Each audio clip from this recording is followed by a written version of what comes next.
Hey guys, it's me, Seren, back with another video. So this is going to be a quick little video that I wanted to film around a topic that I find to be really interesting. And basically the concept is this idea that Black Americans, descendants of American chattel slavery, sort of got opted out of cultural, I guess I'll say rituals maybe, in a certain type of way that did not affect other people. I feel like, well, not people, ethnic groups, let me be specific. I feel like this is something that I see quite a bit in a lot of the conversations that you guys have in the comment section, and this video was actually inspired by a comment. I'm not going to read the entire comment, but I'm going to paraphrase the comment, which basically was talking about how foreign blacks and other ethnic, well, I will read this a little bit. Foreign blacks and other ethnic groups have their own brand of magic was the word that was used. It was kind of talking about religious rites and rituals and magic and stuff like that. Foreign blacks and other ethnic groups have their own brand of magic on levels that they practice freely because it wasn't outlawed and discouraged the way that it was for slaves, descendants of American chattel slavery. Someone replied and said, "We have our own version of magic. We call it root work in the South, and it is still practiced." I've seen lots of other conversations, especially on my What is Culture vid, where people started talking about various traditions and superstitions and sort of rituals. We also talked about this a little bit when we watched The Skeleton Key. A lot of the idea of like root work is rooted in the South, particularly down in New Orleans, and things that are actually vestiges from sort of pre-slavery, pre-colonization, and that a lot of it that we have sort of, just like we did with everything else, sort of molded it and added to it, and also created new things, new rituals, new superstitions. And even on the What is Culture video, there were a lot of people that were even chiming in from across the country, like, "Oh, I'm from Cleveland, and I learned about putting hot pepper in the shoes, and I learned about, I'm from this other place, and I learned about don't split the pole. I'm from this other place, and I learned about, don't walk under the ladder, don't wear hats in the house, don't open the umbrella inside, throw spilled salt over your left shoulder." All these types of rituals that, again, traditions, culture, rites, magic, if you want to use that type of terminology, that we do have and use as Black Americans. And so what I actually said to this person, because I also found it interesting that this idea that Black Americans, yet again, don't have these sort of cultural signifiers in an ethnic group, that we don't have these rituals and traditions, and that other groups do, is what I found to be really interesting. So what I said is that we do have our own BACS, Black American, descendant of American chattel slavery, rituals and traditions. I also feel like we have a romanticized view of other ethnic groups. For example, Hispanics and Latinx, and also non-Black Latinx as well, by and large practice some form of Catholicism, which is a colonizer religion just like Christianity. So often when this type of conversation comes up, we hear people say things like, well, we don't have our own language, and we don't have our own religion like the Spanish, for example. But it's just like, Spanish is a colonizer language. It is from Spain, which is in Europe, which is also why nowadays a lot of Hispanics prefer to be called Latinx unless they are, in fact, white European Spaniards, right? Spanish is a colonizer language, just like English, just like Dutch, just like French. These are colonizer languages that were placed upon the Spanish when they were colonized by the colonists from Spain, right? Catholicism is a colonizer religion that they were taught, right? I said, for example, Hispanics and non-Black Latinx by and large practice some form of Catholicism, which is a colonizer religion just like Christianity. All of the lighting of the candles and praying to saints, etc., is just as much colonization as anything else. And yet when we're talking about Black American, non-descendants of American chattel slavery, I really use the word like romanticize deliberately. Like there's this romanticizing of it, this fetish, you guys know I can't pronounce this word, this fetishizing of it, this exoticism, you know, like it's just so exotic and it's so romantic. And they were able to hold on to something that we've lost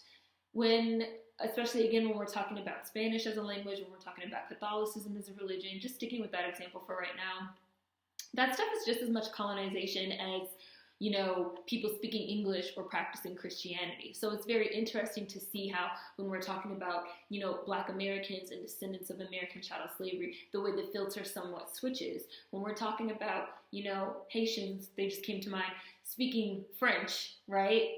That is because they were enslaved by France. They don't just speak French just because. It's not like some cool romantic thing that they were able to hold on to. Like, that is not the way that that works. And yet it's really only when we sort of apply the filter of American chattel slavery that yet again we start feeling on this shame and sort of getting into these ideas and concepts of, well, they have something that we don't have, right? Very interesting to me. Many Latinx people are now searching to find indigenous roots and practices from before Catholic rites were introduced to them. I know that this is something that's very large, especially with Mexicans in California, and sort of, you know, trying to figure out who they were before they became Catholic, because they are indigenous, like they're indigenous to the land, and they had indigenous rights before they were conquered by the conquistadors, literally, right? And taught Spanish, and taught Catholicism, and taught these rituals. That was something that was taught to them as part of colonization. And then I also said, and many foreign Blacks, and especially continental Africans, also practice Christianity and worship Jesus in addition to other ancestral rites and ceremonies, because they too were colonized. Continental Africans love Jesus. They love Jesus. They be like, Jesus, Jesus, Jesus, God, God, God. Like, they love God and Jesus. Like, they are some Jesus freaks. So again, it's very interesting how that part of the colonization of Africa, where Christianity was in fact introduced and very widespread, we sort of like turn our brains off to that and we sort of forget about it, just because most of the time continental Africans, a lot of them do also still have some sort of, you know, kind of ties to ancestral rites and ceremonies, just because they are in fact from the continent. But a lot of that stuff walks hand in hand with Christianity for them, which is a colonizer religion yet again. You know, it's just very interesting to me, this filter that we sort of use. The notion that foreign Blacks and other ethnic groups have their own brand of rituals on levels that they practice freely because it wasn't outlawed and discouraged the way that it was for American chattel slaves is false. Colonization happened everywhere, and forced colonizer religions, rituals, and rites were a huge part of that. It's really interesting to me that you guys genuinely believe that other people have all this stuff that we don't have. That is not true. So yet again, we do have our own rights, we do have our own rituals, we do have our own culture, we do have our own traditions and our own superstitions, things that we created, things that are new that we created, things that are sort of holdovers and vestiges that we were able to sort of build upon, in addition to the stuff that's totally new. So not only do we, yes, in fact, have our own rites, rituals, ceremonies, traditions, superstition, folklore, culture, other ethnic groups also have been impacted by colonization as well. We have to drop this romanticized views of other groups like they are better than us and they have all the stuff that we don't have, because I feel like that's what a lot of it really boils down to. So the person actually replied back to me in my last comment that said, I'm fairly new to the whole being unplugged from the matrix, which I loved. Y'all know I love that terminology. So there's still so much I need to learn, and I'm learning. I guess my comment did expose my ignorance on the situation. Thank you for the info. And I said, I'm actually really glad you left this comment. I'm literally about to film a video on this right now because I think it is a very common mindset. We are all learning and unlearning.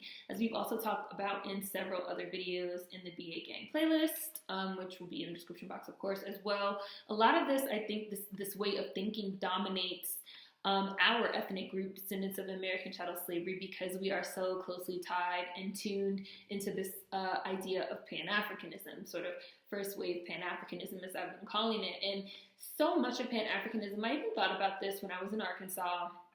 It's part of the Black Americans season 1 trip, and I'm in the Mosaic Templars cultural center, and I'm walking around, and in the front of it, they have an art exhibition that's dedicated to this coalition of what they call cultural warriors, which I really like that term, and art activists. But the vast majority of the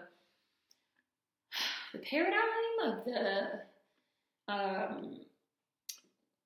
the mission statement of the group was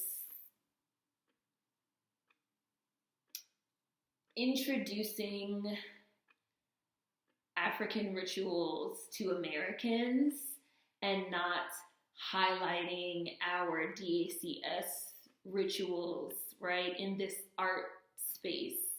I've talked about art spaces in other videos, and a lot of the issues with art spaces and how art spaces, number one, they tend to be Eurocentric and they tend to center the white gaze.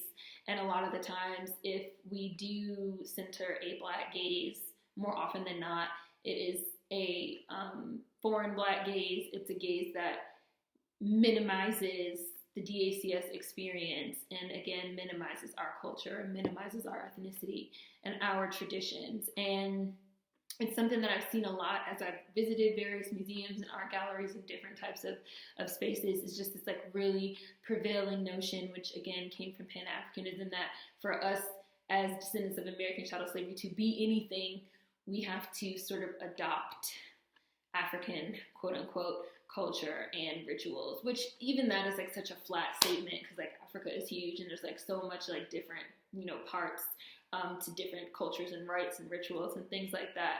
And so that mindset of just like being a descendant of American chattel slavery ain't shit and we don't have shit is just so prevailing, and the roots go so deep, and we're just like pulling it out a little bit at a time. So yeah. I also wanted to read another comment that was left on my last Black Americans video with Marcy. Shout out to Marcy, because we were talking a little bit about religion and magic, and how I even said, I was like, I mean, if you read some of these descriptions of Jesus, like Jesus sounds magical. But I'm just going to read you guys one more comment. As a Black person who grew up in a somewhat mystical and non-religious home, I always felt that Jesus was an alchemist. The very process of turning water to wine or stone to bread is alchemical. It's transmutation. I might have pronounced that wrong, sorry. Nat Turner looked to eclipses to plan his uprising. That's a form of astrology called mundane astrology. It is used to time events. He may not have had a name for it, but that's what it was. Like Joan of Arc, Harriet Tubman heard voices guiding her. Was it triggered due to her sustaining a head injury, or was it unlocked in a way? I know I can't pronounce this, but I'm going to try it anyway. That's clairaudience or inner hearing. I say this to say that Black American folk are magical. We've always had our own mystical traditions. We are midwives, healers, and seers. Thank you so much for leaving that comment, because it really, I think, is a good comment, and I think that it is something that needs to be talked about more in terms of the way that we perceive ourselves as descendants of American chattel slavery, Black Americans, and also the way that we perceive other ethnic groups as being better than us and having something that we don't have, when that's not, in fact, the case. So, I will include lots of really interesting links in the description box for this one, for any of you guys that want to read more about this, as well as there will be relevant videos as well.